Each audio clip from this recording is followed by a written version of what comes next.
familiar with our work. When we release a new world, most people are going to come and check it out.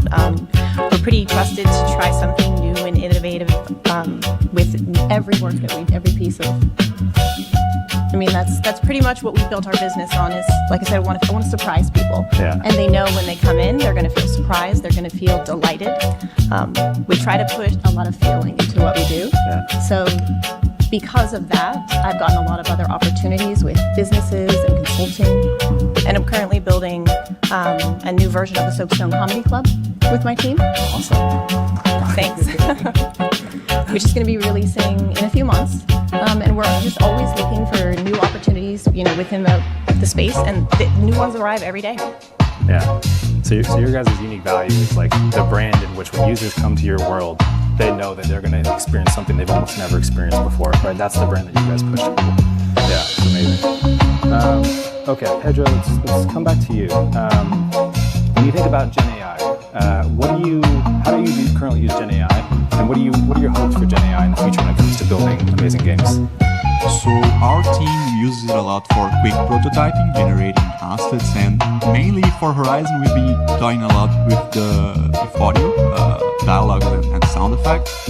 Speeds up the process a lot. I personally like to use a AI assistant as a design assistant, I guess, like overloading it with information and just having like long discussions with the AI. It sounded weird for me at first, but now it's really, really helpful.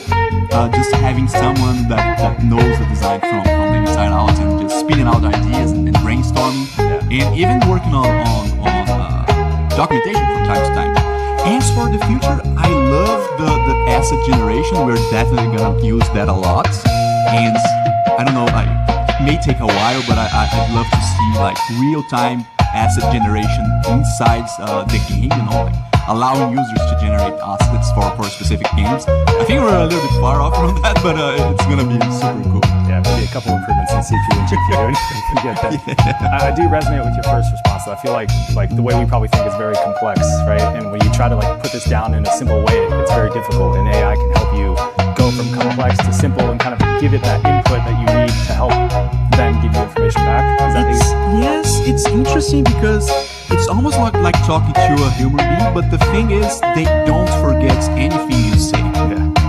Good or bad. Human beings do, so you constantly have to re-explain. If you're talking to a person, you're constantly having to re-explain like small details, and with the AI, that doesn't happen, They remember everything, and sometimes you even have to ask them to forget small details because you change your mind, So it's an interesting dynamic. I've been enjoying a lot doing that type of experience. I don't know, it's super cool. I remember the first time I asked ChatGPT a question and it came back with something like they already knew about my family, and I was like, whoa, we're hitting a couple of weeks ago, and it's crazy here.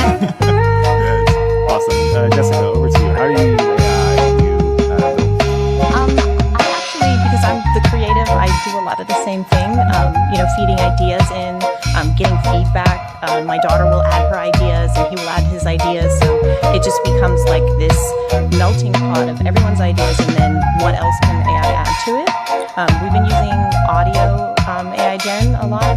We recently were part of the mobile short loop competition, and we entered at the last minute, so we had 2 weeks to create a fun and engaging game. So for that game, we built a world called Zomburgers, where you serve burgers in a crypt to hungry zombies.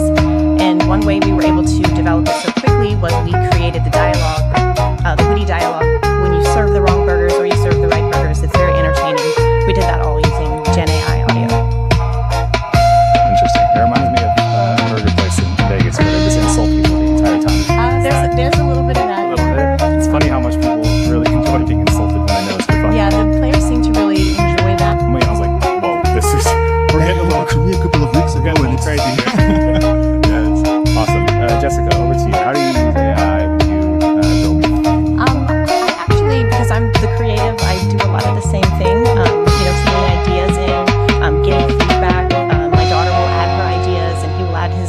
ideas. So it just becomes like this melting pot of everyone's ideas, and then what else can the AI add to it? We've been using audio AI Gen a lot. We recently were part of the mobile short loop competition, and we entered at the last minute. So we had 2 weeks to create a fun and engaging game.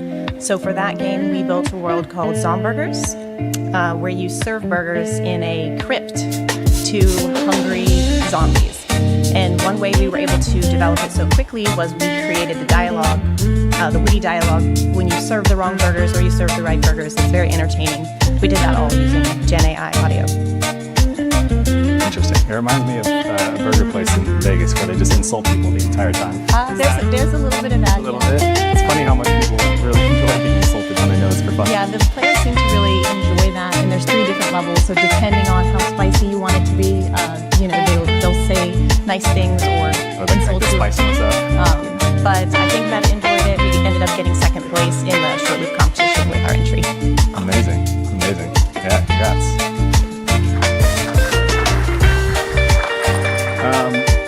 Ben, over to you. How are you using Gen AI? What are your hopes for Gen AI in the future?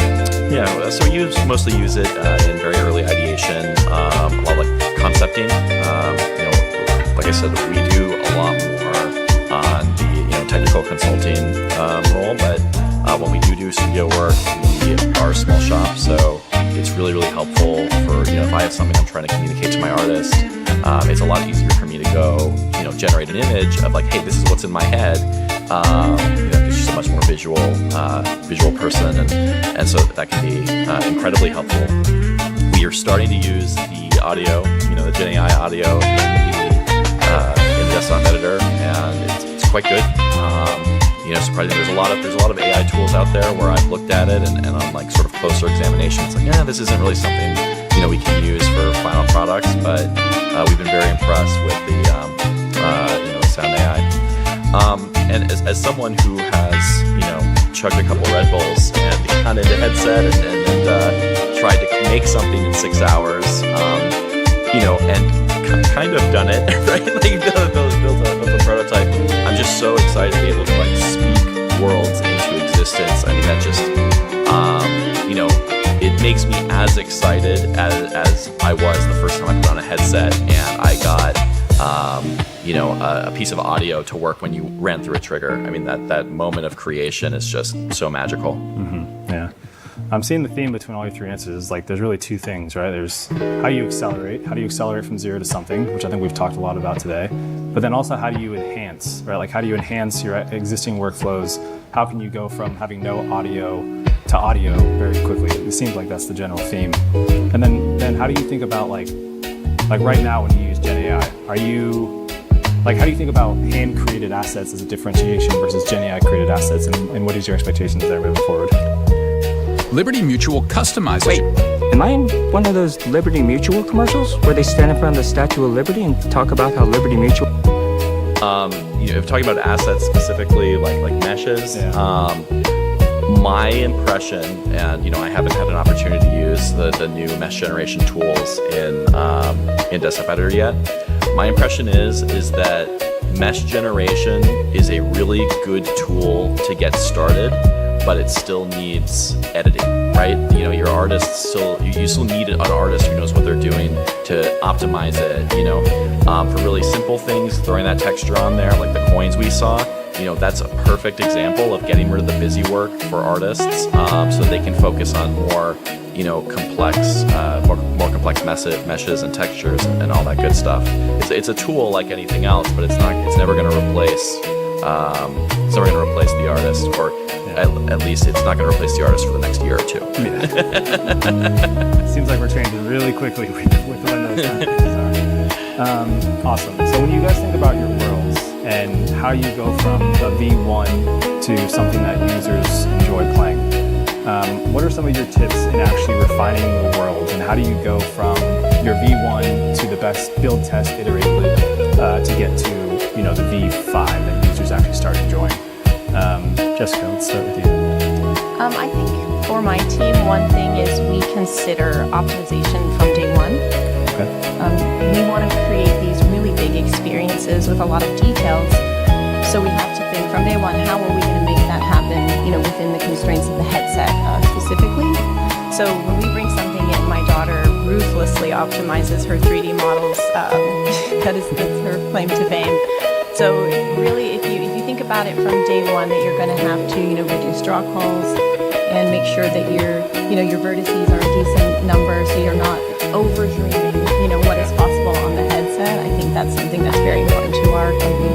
Awesome. Listen to her, because I just hack stuff together and hope it works. So do that from the start. It just saves you a lot on the back end. Yeah. Because what's the point of being able to put something together really quickly if you have to spend time cutting it and reducing it at the end? Yeah, absolutely. Pedro. Headset specifically.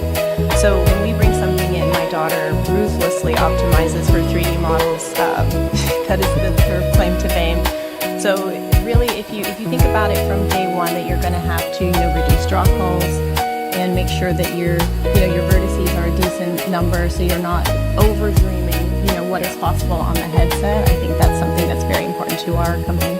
Awesome. Listen to her, because I just hack stuff together and hope it works. So do that from the start. It just saves you a lot on the back end. Yeah. Because what's the point of being able to put something together really quickly if you have to spend time cutting it and reducing it at the end? Yeah, absolutely. Pedro, what are your thoughts on going from build, test, iterate, and finding your worlds? I think I'm a bit on the other side. I like to start with quantity and speed. I think it's